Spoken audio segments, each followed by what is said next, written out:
month of October brings with it a lot of changes. The air becomes a little more crisp, the leaves change colors, and Halloween decorations begin to pop up all around the community. It also means it's Fire Prevention Month. Fire Prevention Month is a nationwide event, but here in Sterling Heights, it marks the time where the fire department opens its doors to the public to step inside and learn a thing or two about what goes on in the day-to-day life of a firefighter. The event was held at Fire Station number 4 on 15 Mile, right across the street from Sterling Heights High School.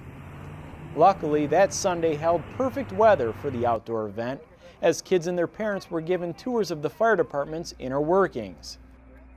They were also given a chance to hop in some of the trucks and other vehicles that are used daily by our own firefighters. Kids could also test their skills with the powerful hoses used to put out fires. These brave ones could also try a real fire suit on for size, from the boots to the specially designed helmets. Quite possibly the largest gathering came towards the end of the event as a group of firefighters demonstrated a response to a car crash. They even brought out the jaws of life to help a victim trapped inside a vehicle. While it's never good to have to use the jaws of life, the group demonstrated precise execution of handling them and freeing the citizen. During an inspiring award ceremony held by Fire Chief Chris Martin, a number of police officers and firemen alike were recognized for going above and beyond the call of duty to help those in need. We do our award ceremony each year at the open house from the previous year of what individuals did. So this year, Lieutenant Vinnie Schwartz was honored as the Firefighter of the Year for all of his efforts he's done through the year. Captain David Brantley was awarded with the Medal of Valor Award for actions he took helping one of his crew members out that was in danger. So how about a round of applause for Dave, even though he's not here. And there's a lot of other guys that were awarded for doing things on runs, like our police department and things like that. Members from City Council were in attendance as well. Here they voiced their praises for the men and women who call themselves Sterling Heights firefighters and why these types of events are important. It's just a great day when we can show the residents how we operate and why we are such a safe city. So kudos to them as well as to all of our departments. What a way to recognize all of our firefighters and police officers actually and citizens that have gone above and beyond to make sure that residents in our community are safe. That's why Sterling Heights is such a great city to live in, because everybody does work as a team. The residents love it, the children love it, and of course we get to honor those that have done great things this last year, saving lives, civilians, along with our firefighters. Of course, the parents get to see what our paramedics are doing and how important our fire department is to this community, and exactly what they do to help keep us safe, save lives. And we get a chance to say thank you. Keep up the good work. We love you. Amongst all the smiling faces and fun times, Chief Martin also stressed that Fire Prevention Month is about educating the residents. This year's focus is, while it's always on smoke detectors and changing your battery, this year's focus nationally is the fact that you got to change your smoke detectors themselves every 10 years because they wear out, not just the batteries. The fire department's open house was once again a huge success thanks to all of the citizens who attended. The city's firefighters look forward to hosting this event for many years to come. The month of October is also known for formal dances, as our area high schools celebrate their homecoming events. But the younger girls in the community also want a chance to get dressed up. Fortunately for them, the Sterling Heights Parks and Recreation Department has an ever-popular event, the Daddy-Daughter Dance. The annual event was recently held at the Century Banquet Center. For 33 years, girls ages 2 to 13 have put on their best dress and have been accompanied by the _1 man in their life. Attendees got a corsage, dinner, raffle tickets to door prizes, and of course dancing, dancing, and more dancing. For dads, this gives them that special bonding moment with their daughter, and for many fathers and daughters, this is their favorite annual event of the fall. I had a ball. I think I had more fun than they did, man. Seriously. This is our 6th year at the Daddy-Daughter Dance, and the reason we keep coming back is because it's just unbelievably well done. We've had a great time every year. The candy count, the dancing, the food's fantastic. It's just a great time. Why do you like it? I love it because you have an opportunity to dance with your dad that you usually don't get with loud music and fun games. It's really fun. This year's Daddy-Daughter Dance made all the girls in attendance the belle of the ball, as a very special guest greeted the girls.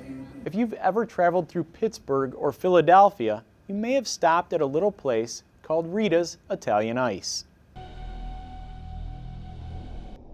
As fun as road trips across the state lines can be, all cooped up in Mom's minivan, fighting with your siblings over who gets the last pack of cookies, Michiganders, specifically Sterling Heights residents, can just hop across town for this one-of-a-kind Italian ice experience.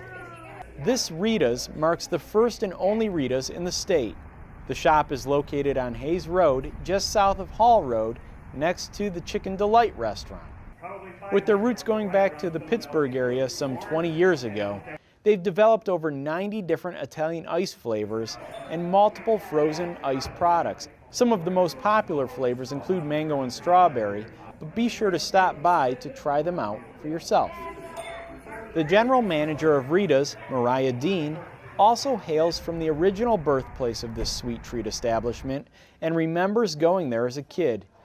I was born in Pittsburgh, so my whole childhood was Ritas. And I grew up with gelatis, which is a combination of Italian ice and frozen custard. Basically, we have frozen custard and Italian ice, and all the ice has a 36-hour shelf life, so if we don't make it today, we throw it away at the end of the day. That just means new flavors are coming in every single day, so if you have a favorite, it may or may not be there that day, so you need to get at least 5 favorite flavors. Ritas also offers a phone app for those die-hard fans out there, so they know when their favorite flavor will be served. We have an app, and so what that is, it's basically a virtual punch card. So you download the app, it's Ritas Italian Ice. It's basically like a little punch card, but you don't lose it in your wallet. It's on your phone, so it's pretty convenient and fun and easy.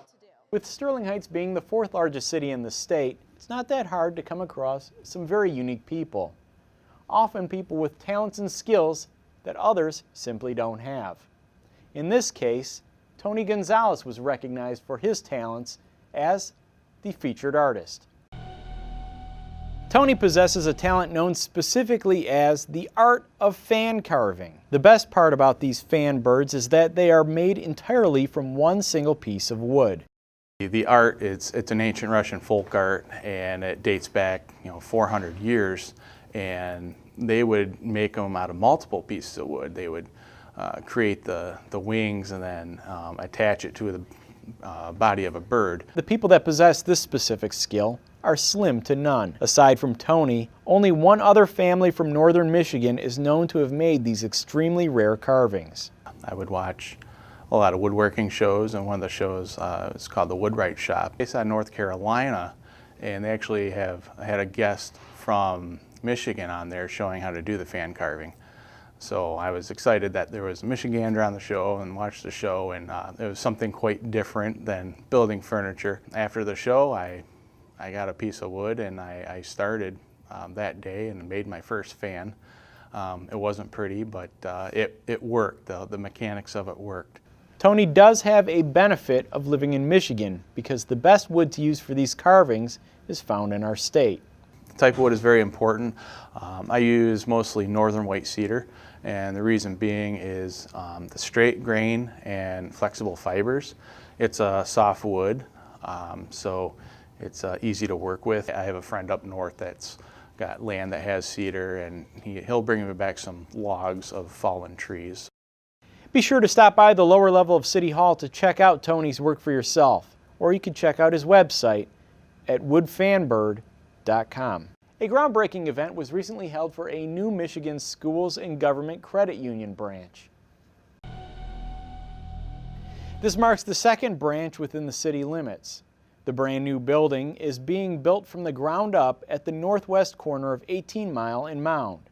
Across the street from Tim Hortons, the Sterling Heights Chamber of Commerce is glad to welcome another hometown business right in the heart of the city. Some of the removal of trees and other construction of the lot is already begun, with the final project due to be ready for service sometime in the early spring of 2017. Mayor Michael Taylor was in attendance and expresses why having local business stay local is important for communities.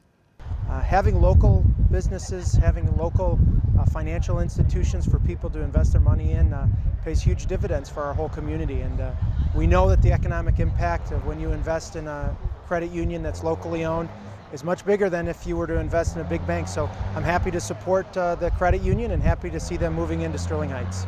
The president and CEO of the credit union is equally glad to be opening the second branch in the city.